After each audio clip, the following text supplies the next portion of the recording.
Hey, it's Mel coming to you from the car. I kind of miscalculated the time on when I had to pick my son up and when the other stores that I needed to go to closed. So I just thought I'd do it while I'm in the car. So the first thing that Gracie had mentioned was she has these meltdowns because she didn't get what she wanted. It's partly true and partly not all true. She would definitely get upset if she didn't get her way. That was probably the number one thing. Number two would be her schoolwork. If she thought it was hard, whether it was or not, but if it just looked hard before she knew what was expected of her, she would lose it. And then transitions was also a thing. Just going, I remember going from home to school every single morning in the car. As soon as we got to school, meltdown, like complete meltdown.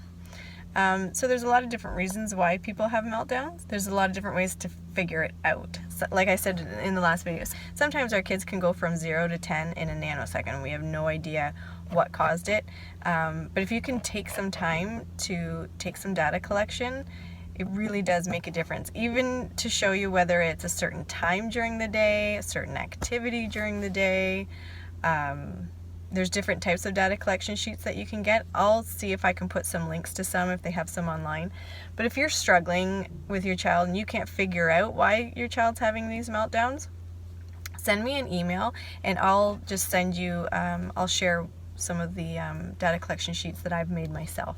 And if I can figure it out, I'll take a picture of them and maybe post it on our blog so that you know just what they look like, and maybe you can print them out from there. I'll try and figure that out. One of the things that helps kids, we want to be proactive instead of reactive when working with children in school or even at home. So being proactive, that means you want to make the environment in the best way possible so that it prevents your child from having a meltdown so that you don't become reactive to it.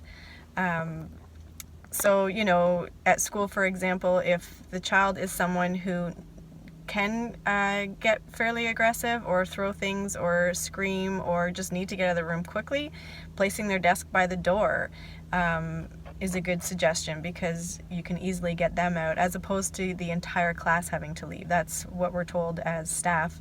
If one of our kids is having a really difficult time and throwing things or starting to get quite upset, that we have to remove the whole class, not the student. So, having them by the door. Having a visual schedule that has the child's full day, whether it's at home or at school. You would just have a schedule of each activity that you're doing in the proper order. But if that's too much, you can even have just 2 squares where it says, first then. First we do this, then we do that. Instructions, visuals for instructions, because a lot of times some meltdowns can happen because of lack of understanding. There's some miscommunication in some way where they've misunderstood what we've said, and that's too much. So just having a first then with visuals is great. Starting with an easy task and then moving on to a harder task and then doing an easy one and more difficult one, interchanging those.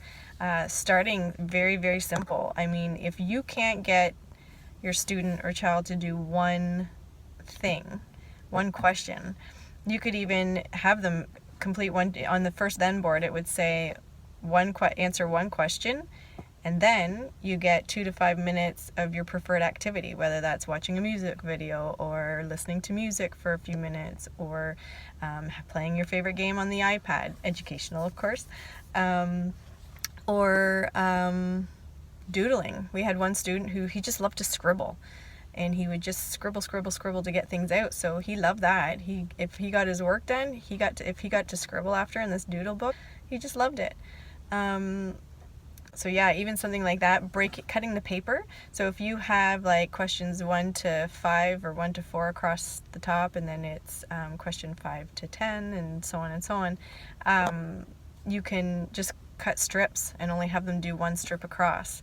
You can put a green dot at the beginning of the row and a red dot at the end of the row to show that they only have to do that row. Green means go, red means stop. Use their obsessions as something for teaching, and especially certain subjects that they don't really like.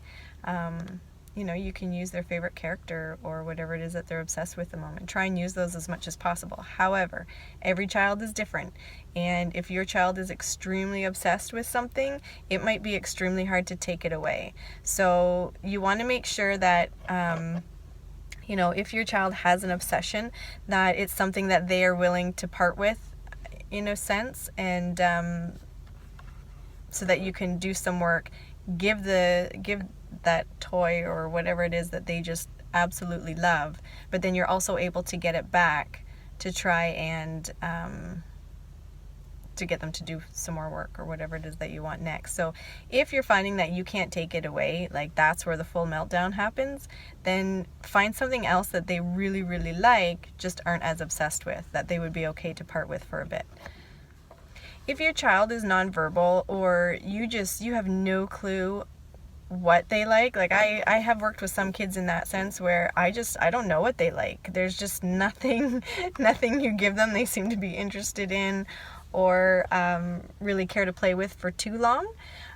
If that's the case, then you do a bit of a guessing game. You just grab a few fun fidget toys and stickers and books and I don't know, anything that you think that they might like, and put that all in a bin, and then put out 2 in front of them and see which one they pick and mark it down.